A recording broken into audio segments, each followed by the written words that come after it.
Oremos Digital. Permite que la palabra de Dios sea el alimento de tu vida. Hermanos y hermanas, bienvenidos a Oremos Digital.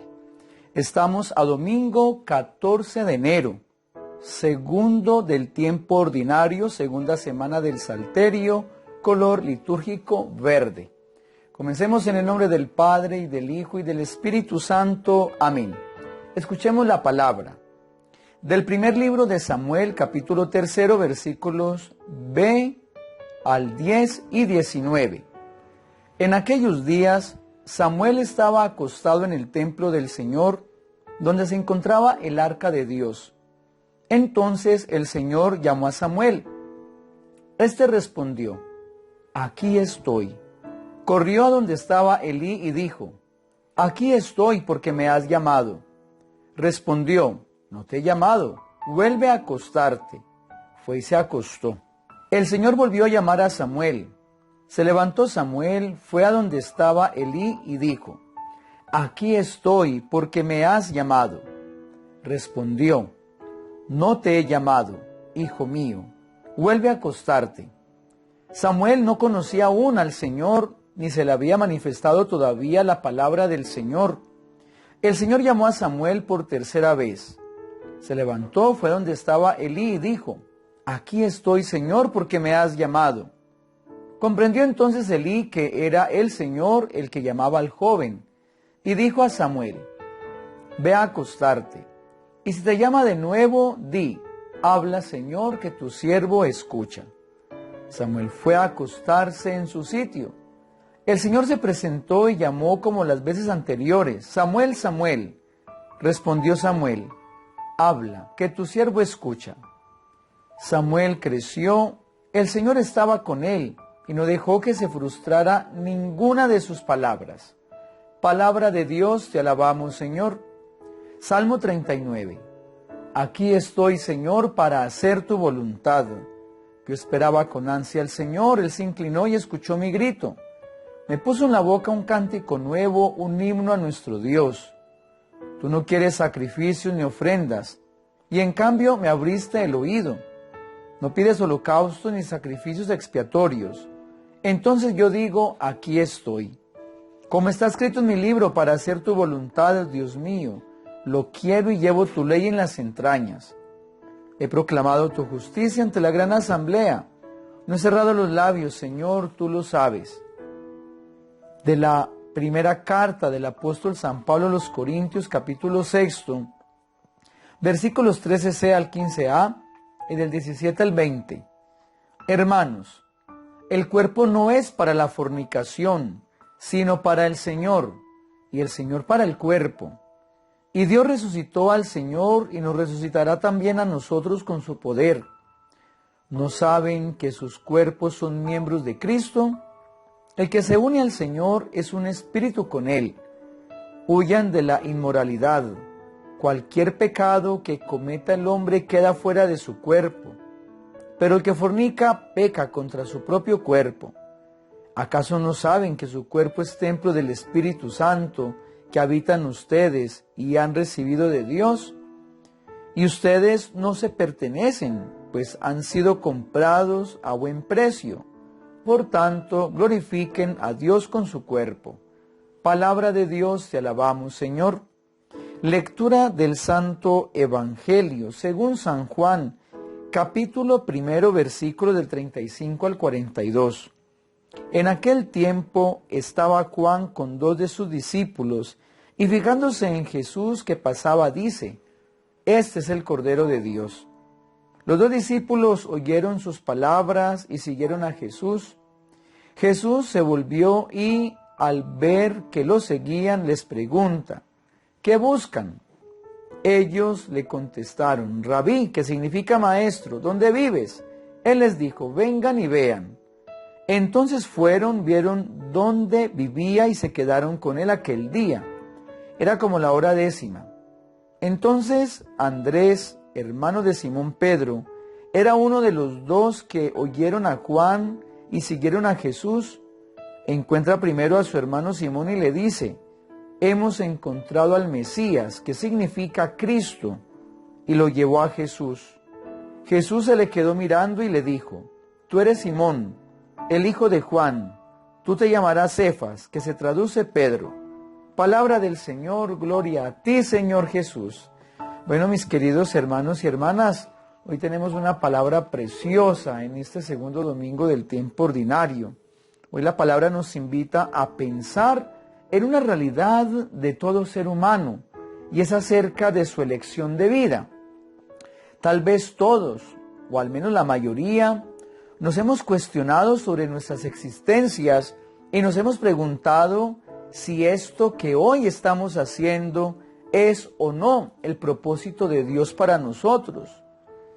Las luchas, las lágrimas, los sacrificios, las caídas y unas realidades tan crudas muchas veces nos llevan a pensar si realmente acertamos o no con los planes de Dios sobre nosotros. La palabra de Dios de hoy nos hace un recorrido que nos llevará a pensar sobre este tema tan importante que al interpelarnos también nos fortalece. Comencemos. En la primera lectura encontrábamos la historia del joven Samuel. Ya esta semana habíamos dicho algo de esto. Miremos algunos puntos. Primero, estaba acostado en el templo del Señor. Alguien lo llevó a ese lugar. Alguien lo acostumbró a estar allí. Alguien le enseñó que ese lugar era el lugar para que el espíritu descansara. ¿Sí? Bien sabemos la historia de Ana, su madre, que se lo pedía al Señor y también le dijo al Señor que si se lo daba, se lo consagraba a él. Y pues también los ministros, en este caso Elí, es el sacerdote que lo acompaña en este proceso. También vemos que Samuel siempre respondía cuando se le llamaba. Esto nos lleva a pensar que era un joven dispuesto a la obediencia, que sabía escuchar, que valoraba y respetaba la voz de sus mayores y también reconocía la autoridad de los ministros, en este caso Elí. Otro puntico, con la ayuda de Elí, Samuel prepara su vida para responderle al Señor con diligencia, con alegría y decisión a esa voz de Dios. Esto lo llevó a estar siempre acompañado por la presencia de Dios. Creció siempre con la voz de Dios. Ahora los invito para que miremos la realidad de nosotros y la realidad de nuestros jóvenes hoy. Pensemos en nuestras jóvenes generaciones. ¿Saben ellos en quién poner su confianza? ¿Tienen ellos dónde descansar de los afanes de la vida? ¿O dónde o a dónde quién acuden? Encontramos hoy un panorama preocupante. Hoy encontramos a muchos jóvenes, adolescentes y niños que aunque tienen padres vivos, fueron criados prácticamente solos. Sus maestros fueron los influencers de las redes sociales. Sus ilusiones están plasmadas en la moda, en el consumo y en los destellos de felicidad que ofrecen las redes sociales. Sus padres no eran padres creyentes y abandonaron la fe. Los jóvenes ya no tienen dónde refugiarse, dónde descargar sus preocupaciones, sus cuestiones, sus problemas. Los jóvenes buscan consolar y llenar sus vacíos lastimosamente en el ruido que el mundo les ofrece. Muchos jóvenes buenos quieren permanecer, pero el mundo los arrastra. Nadie apuesta por lo importante.